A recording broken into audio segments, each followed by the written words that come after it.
કરવા આવે સોને અને પેલું મારું બેટું ઉંદેડું બીજા વાઘને લઈને આવ્યો પણ એને ચો ખબર છે અમે લોઢું જ છે લા લોઢું અમે લોઢું ટકરાય તો તનખા થાય હા આવા દે તને જવા દે પેલી બાજુ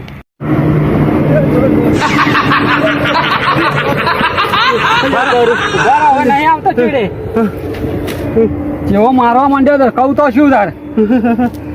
હા સડી ગયો ને હલો શું હા ચડી ગયો તો પછી ગામું શ્વાસ કહી લે પેલા એકદમ શ્વાસ તાર મને પેલા ના કહેવાય કે આ બે રૂપ તો મેં કીધું જ તું તો પછી આ જેવો તેવો મોણો હોત તો પછી કોઈ મોજ એકલો ના પહોંચી વળો તમે શું લઈ ગયો હોત એટલે બહુડા ખોખરા કરી નાખ્યા ખોખરા મારા તો બહુડા ખોખરા કરી નાખ્યા હા જબરદસ્ત માર્યો મારતો આ માધા બા આ બૈડા તો જેવો આયા છે 3-4 આયા છે ચાર આયા છે પહોવાળાની આલી છે હજર બમ પહોળો